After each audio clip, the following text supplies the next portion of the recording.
अस्सलाम वालेकुम dear viewers, welcome to our channel. आज हम एनाटमी, उसकी हिस्ट्री और ब्रांचेस के बारे में मुख्तसर तौर पर पढ़ेंगे। तो सबसे पहले एनाटमी के बारे में पढ़ते हैं। तो anatomy is the branch of science in which we study about structures and different parts of human body. ये एनाटमी की डिफिनीशन है। इसमें हम इंसानी जिस्म के मुख्तलिफ अज़ा और हिस्सों के बारे में पढ़ते हैं।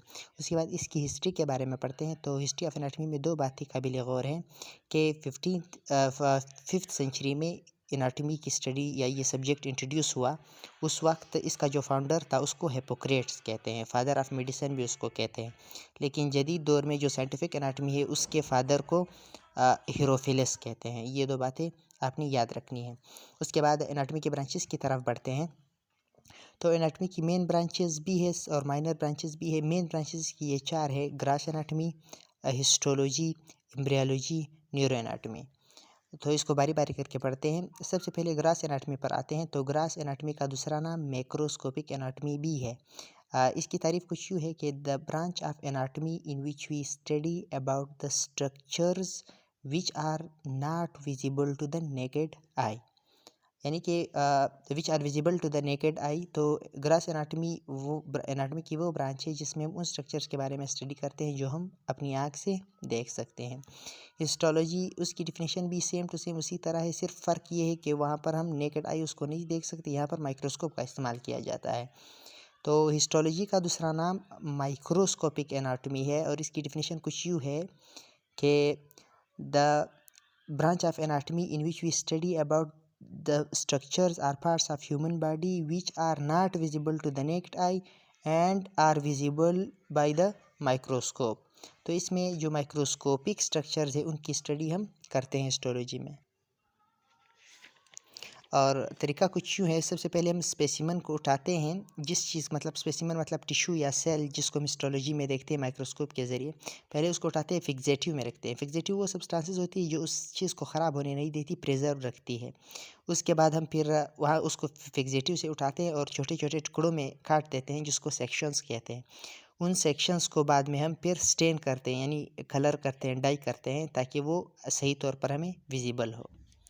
नेक्स्ट ब्रांच है एम्ब्रियोलॉजी। एम्ब्रियोलॉजी का दूसरा नाम डेवलपमेंटल एनाटमी भी है। इसकी डिफिनीशन कुछ यूँ है कि हम इसमें उन तमाम प्रोसेसेस के बारे में पढ़ते हैं जो एक जाइगोट से लेकर बेबी के बनने तक होते हैं। तो इसकी डिफिनीशन कुछ यूँ है: the branch of anatomy in which we study about all those processes that lead to the formation of a baby from a zygote. तो ये इसकी डिफिनीशन है। मुख्तसर डिफिनीशन ये भी आप कह सकते हो कि the study of human development before birth, ये भी इसकी डेफिनेशन हो सकती है। तो चौथी मेन ब्रांच है न्यूरो एनाटमी। नाम से ही ज़ाहिर है न्यूरो, यानी इसमें नर्वस सिस्टम के अंदर जो स्ट्रक्चर्स होते हैं उनकी हम स्टडी करते हैं।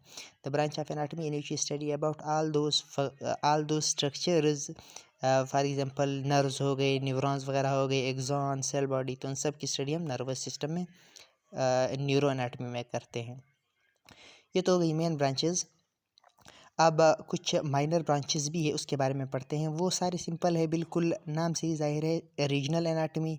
अब रीजनल मतलब रीजन, कोई एरिया की बात हो रही है। रीजनल एनाटमी का दूसरा नाम टोपोग्राफिकल एनाटमी भी है। इसमें हम बॉडी के मुख्तलिफ पोर्शंस या सेक्शंस या रीजन्स के बारे में की स्टडी करते हैं। मिसाल के तौर पर हेड एंड नेक बॉडी का एक रीजन है। उसके बाद ट्रंक, ये नेक से नीचे और जो लिम्स है उनसे ऊपर का रीजन ट्रंक कहलाता है। उसके बाद एक्सट्रीमिटीज़ और लिम्स की स्टडी करते हैं। इसमें मतलब अपर लिम्स हमारे आ गए और लोअर लिम्स आ गए। ऊपर के जो शोल्डर वगैरह है, नीचे का pelvic girdle, हिप्स और ये फीमर वगैरह, ये सारे इसमें आ जाते हैं। तो इसमें हम इन चीज़ों की स्टडी करते हैं। देखो अपर लिम्ब और लोअर लिम्ब डिटेल से फिर यहाँ पर लिखा हुआ है। तो सिस्टमिक एनाटमी में हम फिर स्पेसिफिक स्ट्रक्चर्स होते हैं उनकी स्टडी करते हैं, जैसे कार्डियोवास्कुलर सिस्टम, इस तरह के कार्डियक साइकिल, ये सारी चीज़ें हम इसके अंदर फिर पढ़ते हैं। फंक्शनल एनाटमी के बारे में पढ़ते हैं। फंक्शनल एनाटमी का दूसरा नाम कोरिलेटिव एनाटमी भी है। फंक्शन, नाम से ज़ाहिर है, इसमें हम चीज़ों के फंक्शंस के बारे में, मुख्तलिफ स्ट्रक्चर्स, ह्यूमन बॉडी के मुख्तलिफ स्ट्रक्चर्स की फंक्शन के बारे में स्टडी करते हैं और उन फंक्शन को फिर आपस में कोरिलेट करते हैं कि मतलब फ़लाने फंक्शन का दूसरे फंक्शन से क्या कनेक्शन है। सरफेस एनाटमी में हम डीपर स्ट्रक्चर्स के बारे में स्टडी करते हैं, जिस तरह के हमारे पास हार्ट है, लंग्स है, स्टमक है, ब्लड वेसल्स है, नर्व्स है, जो डीपली प्रेजेंट स्ट्रक्चर्स हैं उनकी स्टडी हम सरफेस एनाटमी में करते हैं। और कंपैरेटिव एनाटमी भी नाम से ही ज़ाहिर है, इसमें हम कंपैरिजन करते हैं। किसका कंपैरिजन करते हैं? ह्यूमन बॉडी के स्ट्रक्चर्स को दूसरे एनिमल्स के स्ट्रक्चर्स के साथ कंपैरिजन हम कंपैरेटिव एनाटमी में करते हैं। रेडियोग्राफिक एनाटमी, इसमें हम एक्सरेज वगैरह मुख्तलिफ रेज़, जिसको इमेजिंग टेक्निक्स यानी मुख्तलिफ रेज़ वगैरह को इस्तेमाल करते हुए हम ह्यूमन बॉडी के स्ट्रक्चर्स का मुतालिया करते हैं, उनकी पिक्चर्स वगैरह बनाते हैं। जिस तरह एक्सरे MRI वगैरह में आपने देखा होगा, तो उसकी स्टडी हम वहाँ पर करते हैं। सर्जिकल एनाटमी में हम क्या करते हैं? सर्जरी करते हैं, ऑपरेशंस करते हैं। ऑपरेट पार्टिकुलर रीजन, मुख्तलिफ रीजन्स की को ऑपरेट करते हैं, उनको ऑपरेशन करके मुख्तलिफ एनाटमिकल स्ट्रक्चर्स तक पहुँचते हैं, फिर उनकी स्टडी करते हैं। और लास्ट जो है अप्लाइड एनाटमी है, इसको क्लिनिकल एनाटमी भी कहते हैं, याद रखना है आप लोगों ने नाम। तो इसमें हम फिर क्या करते हैं कि मुख्तलिफ़ डिजीज़ के बारे में पढ़ते हैं और उनकी डायग्नोसिस और ट्रीटमेंट के बारे में पढ़ते हैं कि किस तरह इसको डायग्नोस करेंगे, तशख़ीस करेंगे, फिर ट्रीटमेंट इसका किस तरह करेंगे। तो ये सिंपली इंशाल्लाह उम्मीद है आपको समझ आ गया होगा। इस तरह की मज़ीद वीडियोज़ को देखने के लिए चैनल को सब्सक्राइब करें, लाइक करें और बेल आइकन को दबाना ना भूलें। उम्मीद करता हूँ आप लोग सपोर्ट करेंगे। इस तरह से मैं आपके लिए सिंपली और मुख्तसर वक्त में इस तरह की वीडियोज़ बनाता रहूँगा। शुक्रिया सुनने का।